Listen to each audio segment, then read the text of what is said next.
January is full of surprises.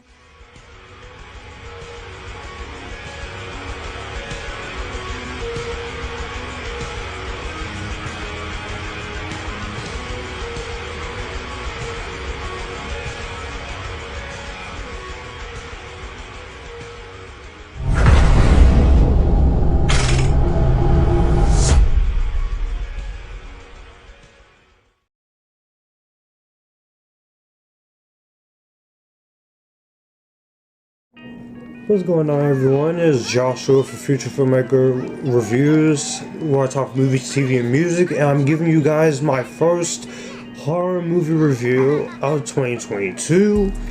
And this is for the newest entry into this franchise that's been going on for 25 years. And that is, of course, Scream 5. But the posters call it Scream, but the first movie is called Scream. So I'm mainly calling it Scream 5, or 5, however you want to call it. But I'm not calling it the first movie, I'm calling it Scream 5 as it should be called. So let's talk about this. This is, of course, directed by Matthew Bettinelli, and Tyler Gillett, the directors of Ready or Not. This is written by James Vanderbilt and Guy Busick. This is the 5th entry into the Scream franchise, started by Kevin Williamson and the late Wes Craven. This is the first film in the series not to be directed by him, and as he died in 2015. And even though they say this is a relaunch of the series, this is not really a relaunch. This is a direct sequel to Scream 4.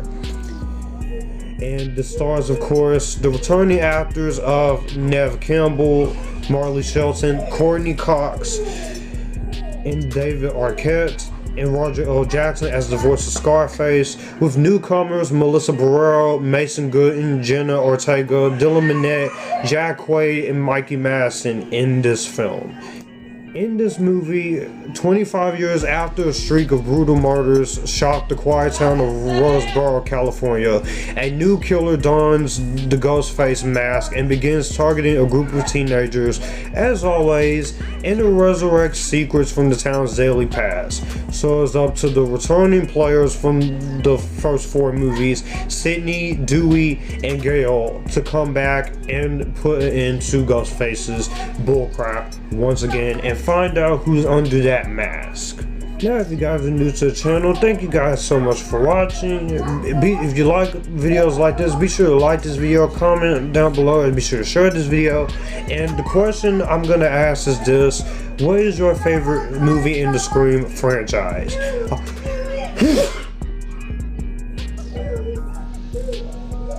I'll tell you mine at the end of the video, and stick around because I will be doing a ranking of the Scream movies. Scream 5. Going into this, I was not very sure at first when they announced it. I was pretty much like everyone else. Like, Wes Craven's no longer with us. We have 4 great Scream movies with Wes Craven as director, and since he's no longer with us, I wonder how this was going to work. And then you bring in these 2 directors, Alpin and Gillett, who they directed Ready or Not, which at first I thought that movie was just fine, but now I think it's actually pretty campy, pretty entertaining. I still don't love the movie, but I think it's at least entertaining. When it comes to these 2 directors, I like their style and I like their approach, so I was pretty interested to see what they were going to do with this. And also, because of not only the death of Wes Craven, what was going to happen, which company was going to take over and do it, and would this be a remake, would this be a reboot, or nothing. But they got the original 3 actors back, and they got a new coming cast here with us, like actors as Melissa Barrero from In the Heights, Jenna Ortega, Dylan Minnette from 13 Reasons Why, the son of Cuba Gooding Jr., Mason Gooding, and Jack Quaid. So I was actually curious to see what they were going to come up with. And as usual, to avoid spoilers and leaks, the script was constantly changed as usual. Different endings were filming as usual with these Scream movies, because that's always the formula with each Scream movie in the series. So this movie got the trailers, came out, the marketing was pretty big, and when I saw the trailers, I very much liked the trailers.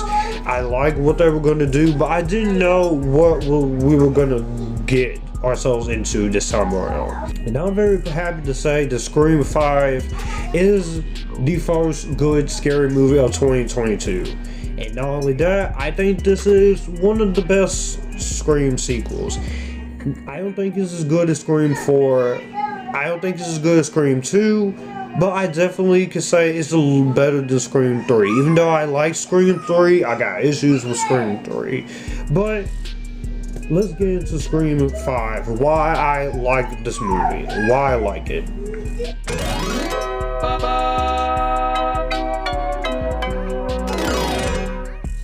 Reason obviously is just seeing the returning trio back. These are your three main characters: Neve Campbell, David Arquette, and Courtney Cox, Sidney Prescott, Dewey, and Gail Weathers. These are your three main characters, and there is not one scenario of this franchise or this fifth movie where you could not just not make another Scream movie and not have these three guys back. And I like some of the stuff they do with each of these three actors here. I think each actor is very good. They stand on their own.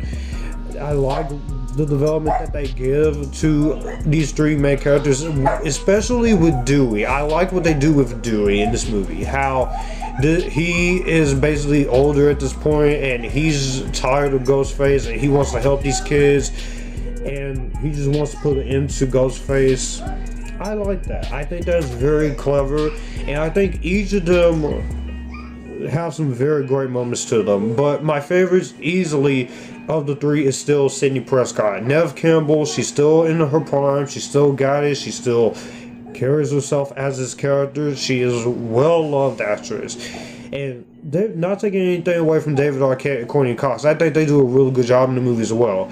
And I thought what they do with them was also very good. I think they did a really good job as well. So I have nothing else more to say about them that I haven't already said before in my other reviews of Scream movies.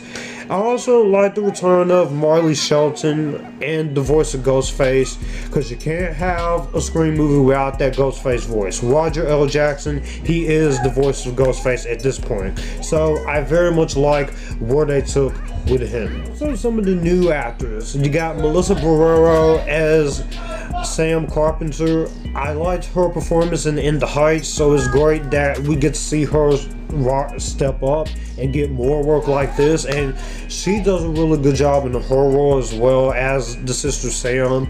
I also loved Mason Gooden, Cuba Gooden Jr. as Chad. I thought he was very good in the movie. I was surprised to know that before watching this movie, he was the son of Cuba Gooden Jr. And I gotta say, the talent definitely does rub off in the family.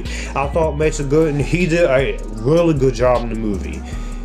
Dylan Minnette from 13 Reasons Why. I've always liked this guy ever since Goosebumps, Don't Breathe, and he just continues to show how great of an actor he is, and he's really good in the movie as well. Jack Quaid is Richie. The minute you see him, you do know there's something suspicious about him. I think what they did with him in this movie was very good. I like Jack Quaid, the son of Dennis Quaid. He is really good as Huey on The Boys. I like his relationship as the character of Starlight, and he does a really good job.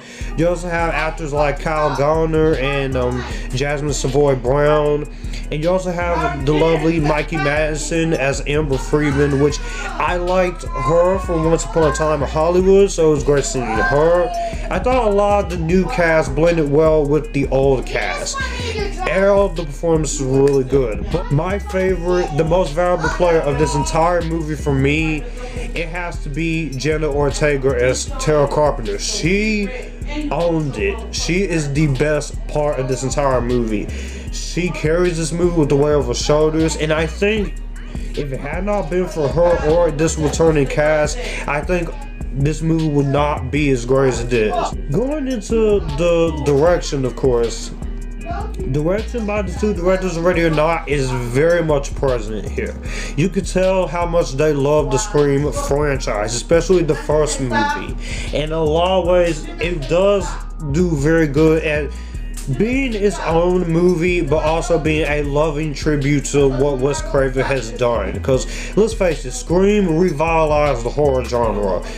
Wes Craven, he did that twice in his amazing decorated career. So I think Open and Gillette, they did a really great job at honoring what Wes Craven has done with his own franchise and with Ghostface, but also bringing in their own sense of flavor and individuality into it.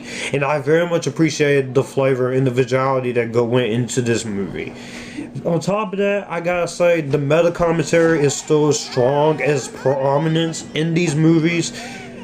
Like, each movie has a certain meta commentary about horror movies they're talking about. The first movie was setting up the rules of the first horror movie. The second movie was talking about horror sequels. The third movie was talking about the third movie in the trilogy or franchise.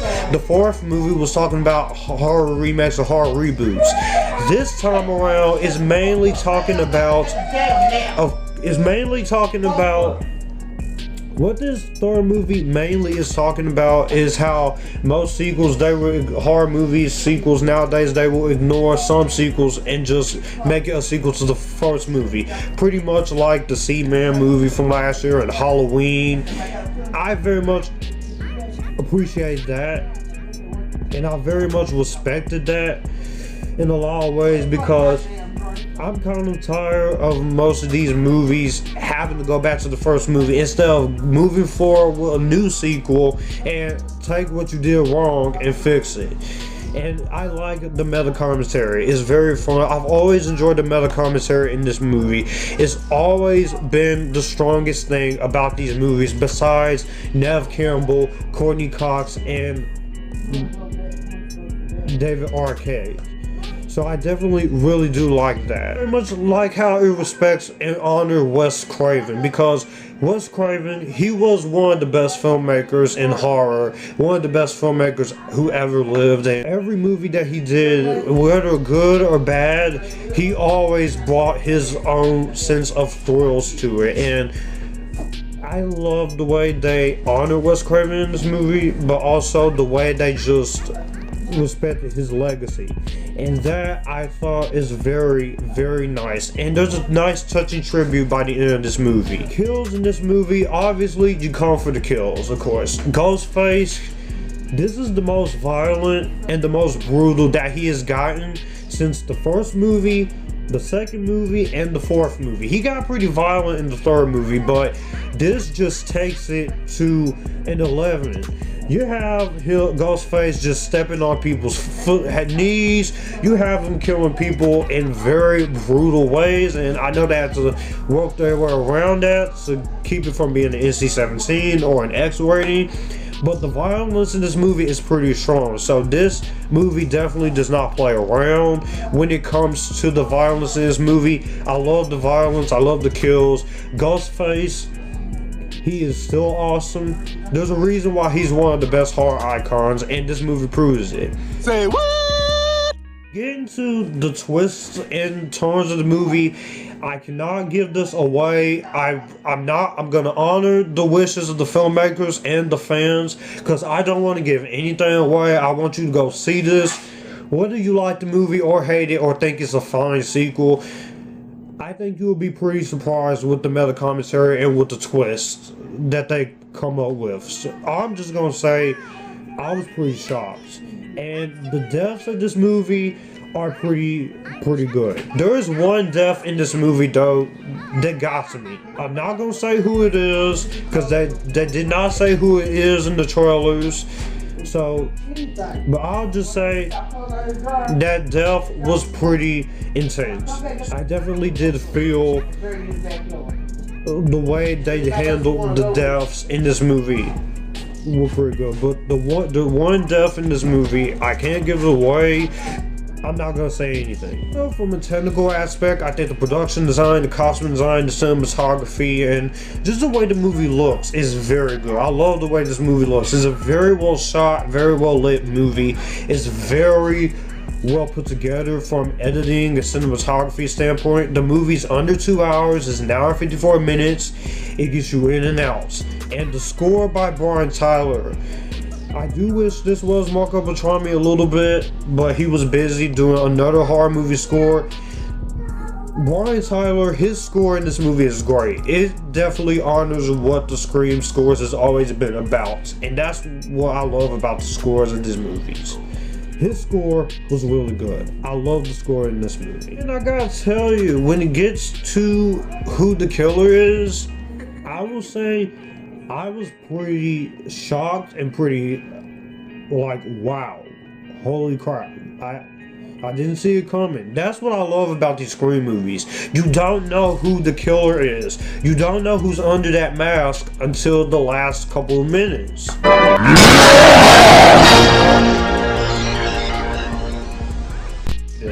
Of course, this is not a perfect movie. I will say when it comes to some of the meta commentary, while I definitely had a lot of fun with it and I definitely appreciate it, it is a little on the nose. It can get a little heavy-handed sometimes, but it's not to the point where it just makes me infuriated. It's not to the point where I'm just sitting there kind of pissed off. In fact, I think this is good. The main thing that does kind of bother me a little bit with it is that while I do get what this movie is trying to say, I do feel like there were quite a little bit of times where it did get a little too much. So I will say that. I will also say when you get to the second half of the movie, a little bit of this movie could kind of slow down a little bit. And that's because for character moments, and this is something that the Scream movies has always had. I will say it some of the second half is not that it's bad, because I was enjoying the second half of the movie. I'm just saying some of it is a little tiny bit draggy. And when it comes to a certain character, from the minute we all were anticipating this, we all knew that it has to happen eventually. When it comes to a certain character, without spoiling who it is, I did not want that character to go. Again, I can't say who it is. I'm trying to be vague about it as possible. Heartbreaking to watch. That's all I can say.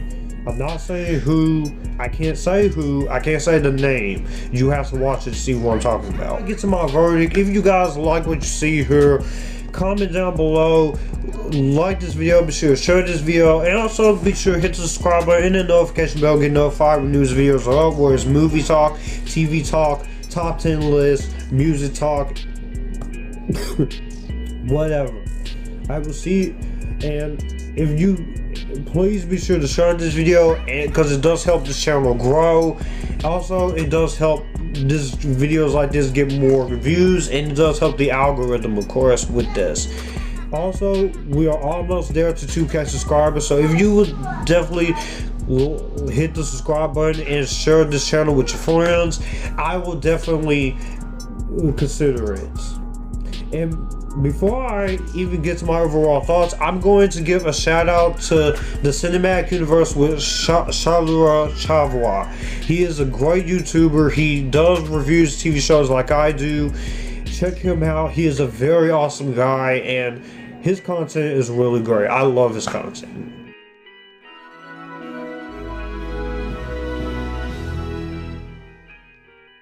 Overall, Scream 5 is another entertaining Scream sequel that respects its legacy of the franchise it's in, while keeping the scares and the meta commentary that we all love.